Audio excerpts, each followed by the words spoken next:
Assalamualaikum warahmatullahi wabarakatuh. Berjumpa lagi dengan saya, Eni Nurjana. Apa kabar kalian semuanya? Semoga kesehatan dan semangat belajar selalu menyertai kita sekalian.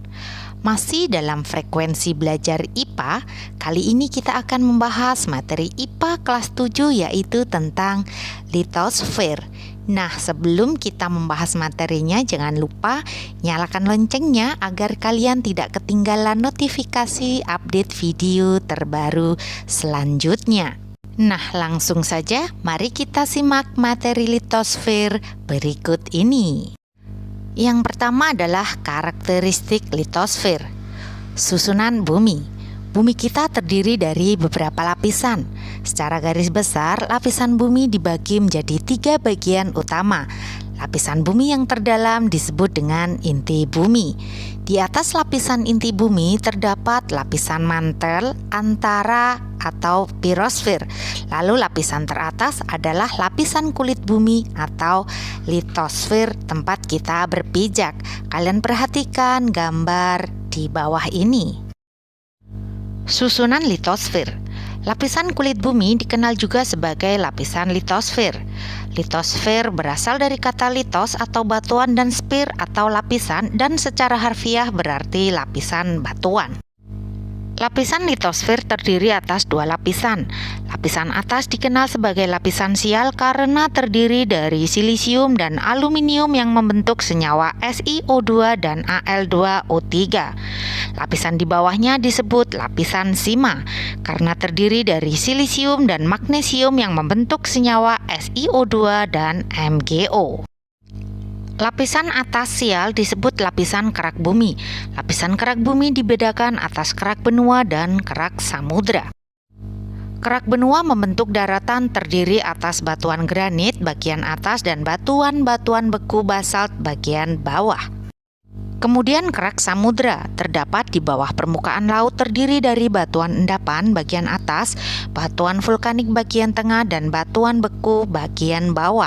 Kalian bisa perhatikan gambar di samping ini ya. Ini adalah susunan litosfer, bukan cake rainbow.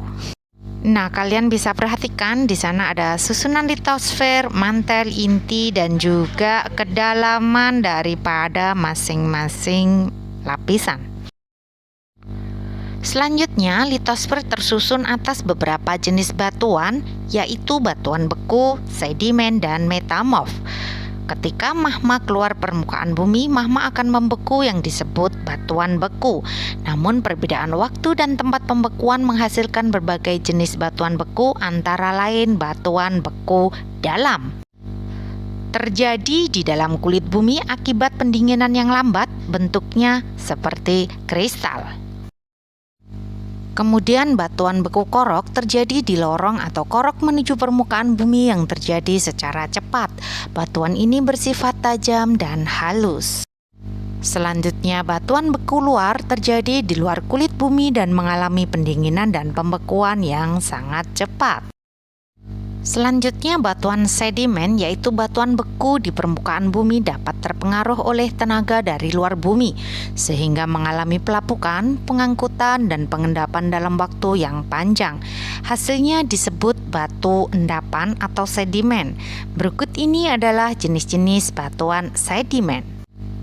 Ada batuan fragmental atau klastis, terbentuk dari campuran kerikil, pasir, lumpur, dan lumpur halus. Contohnya adalah batu konglomerat. Selanjutnya adalah batuan dari makhluk hidup. Batuan sedimen yang berasal dari makhluk hidup berasal dari jasad makhluk hidup yang telah mati. Jasad yang telah mati tersebut kemudian menumpuk, mengeras, dan mengendap hingga menjadi batu. Contohnya adalah batu kapur. Berikutnya, batuan sedimen evaporit berasal dari endapan danau air asin sehingga menyisakan zat kalsit CaCO3 dan dolomit. Lapisan di atasnya adalah gipsum dan kalsium sulfat atau CaSO4. Lapisan atasnya lagi adalah garam dapur atau NaCl dan garam-garam magnesium. Perhatikan animasi di bawah ini. Nah, kalian perhatikan proses pengendapan air danau. Kemudian batuan metamorf adalah batuan yang terbentuk dari batuan beku dan sedimen yang mendapat tekanan serta suhu yang sangat tinggi. Beberapa jenis batuan metamorf yaitu batuan malihan termik, batuan malihan dinamik, batuan malihan termik pneumatolitik. Batuan malihan termik terbentuk akibat adanya pengaruh suhu yang lebih dominan dibandingkan pengaruh tekanan. Contohnya yaitu batu pualam. Sedangkan batuan malihan dinamik terbentuk akibat adanya pengaruh tekanan yang lebih dominan dibandingkan pengaruh suhu. Contohnya batu sabak dan batu bara.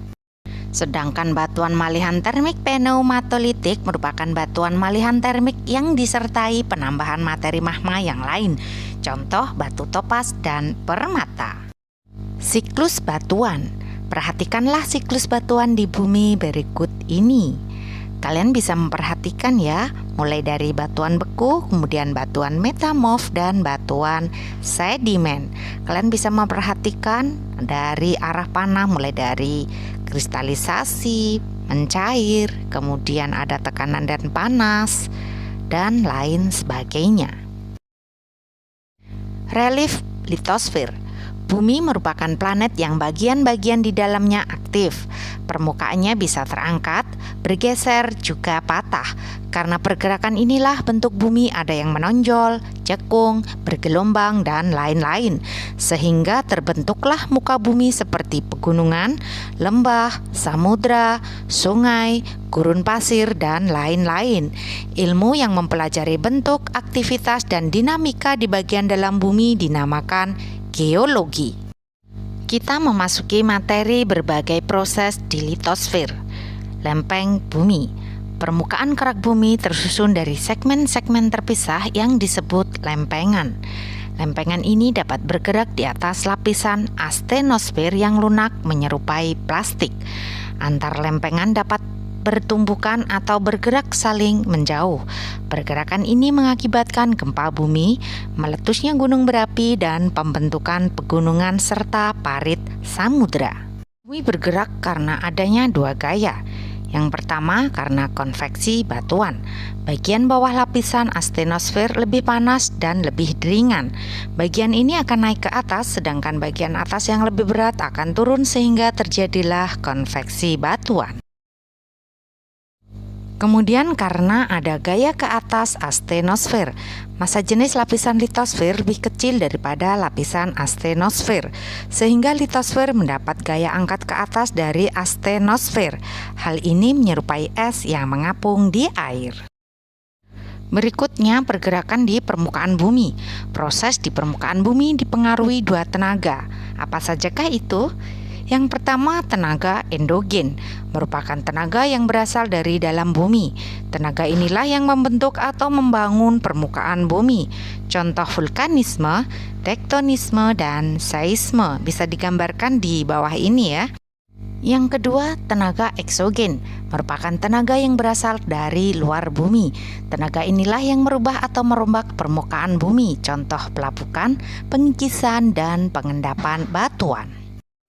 Nah, kita akan membahas satu persatu contoh dari tenaga endogen, yaitu tektonisme. Kerak bumi terdiri atas lempeng-lempeng. Lempeng-lempeng bumi ini terus bergerak sehingga bentuk permukaan bumi pun terus berubah.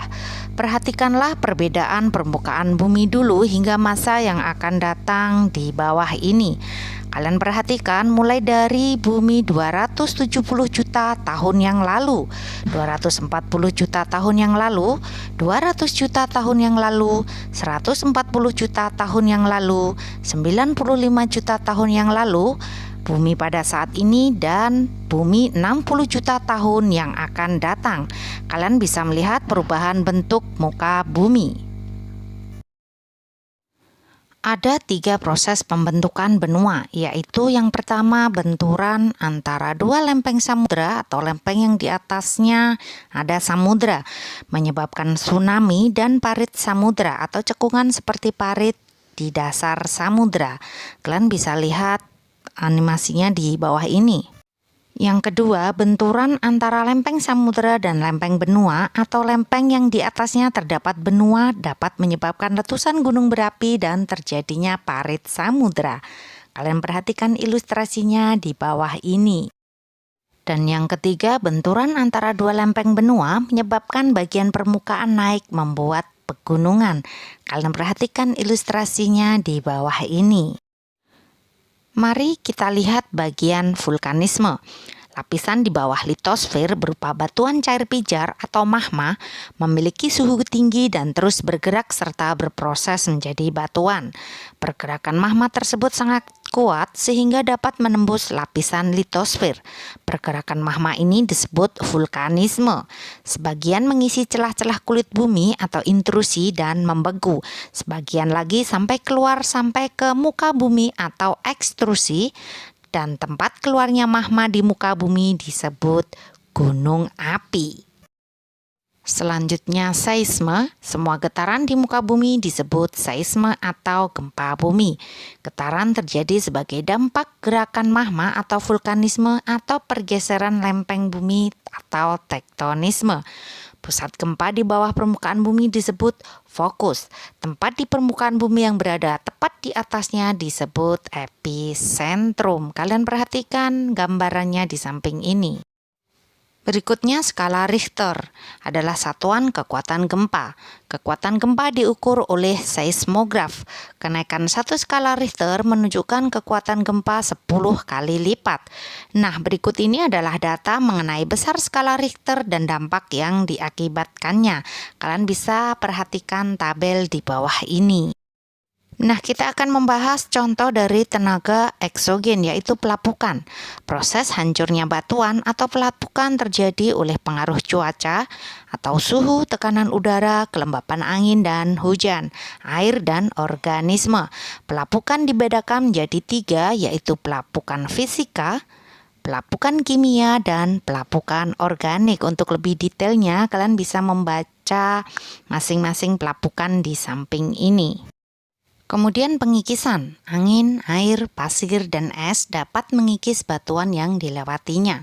Proses ini menggerus batuan yang padat menjadi serpihan halus. Proses pengikisan berperan dalam membentuk permukaan bumi sehingga termasuk tenaga eksogen. Gambar di bawah ini menunjukkan contoh pengikisan pada batuan. Selanjutnya pengangkutan, material batuan dapat berpindah dari satu tempat ke tempat lain dengan menggunakan air yang mengalir, angin, gletser, dan gravitasi bumi. Perpindahan ini mempengaruhi bentuk dan struktur permukaan bumi. Dan selanjutnya pengendapan. Batuan yang terbawa aliran air akan mengendap di suatu tempat yang lebih rendah. Pengendapan ini membuat batuan menjadi bertumpuk-tumpuk membentuk lapisan. Contohnya batuan pasir. Proses ini sering terjadi di delta sungai. Kita memasuki materi masalah akibat proses-proses di litosfer. Keuntungan akibat vulkanisme. Letusan gunung api bersifat menguntungkan sekaligus merugikan. Salah satu keuntungannya yaitu kesuburan tanah meningkat karena abu vulkanis banyak mengandung mineral, ditemukan sumber air panas bermineral, dan lain-lain. Selanjutnya, masalah akibat vulkanisme. Kerugian dan masalah akibat letusan gunung api diantaranya sebagai berikut. Korban jiwa oleh timbunan material letusan atau gas-gas beracun dan uap bersuhu tinggi. Rusaknya lingkungan atau hutan, ladang, dan sawah serta pemukiman oleh muntahan batuan, lava cair, juga oleh gempa vulkanik. Semburan api hingga radius tertentu dapat mencemari udara dan menghalangi sinar matahari sehingga mengganggu aktivitas. Kondensasi uap panas menimbulkan hujan dan mengalirkan lumpur yang merusak. Nah, tentu kalian masih ingat beberapa waktu yang lalu Gunung Semeru yang meletus. Berikutnya masalah akibat gempa. Getaran gempa dapat memberikan masalah sebagai berikut. Kerusakan bangunan dan sarana prasarana seperti jalan, jembatan, rel kereta, dan lain-lain. Korban jiwa akibat tertimpa reruntuhan bangunan, kecelakaan oleh patahnya jembatan, kebakaran, dan lain-lain. Gempa di bawah laut dapat menimbulkan gelombang pasang tsunami. Dan yang terakhir, masalah akibat tenaga eksogen. Secara alami, proses eksogen terjadi dalam waktu lama. Namun percepatan proses eksogen dapat terjadi akibat perusakan lingkungan yang dilakukan manusia. Misalnya penggundulan hutan atau penggunaan lahan yang kurang tepat. Sebagai akibat percepatan proses eksogen tersebut akan timbul masalah seperti tanah longsor, banjir karena lahan tak mampu menyerap air, dan lain-lain. Demikian tadi pembahasan materi tentang litosfer. Jika kalian ingin melihat materi-materi yang lainnya, kalian bisa klik kartu-kartu di sekitar ini ya. Semoga bermanfaat. Terima kasih. Wassalamualaikum warahmatullahi wabarakatuh.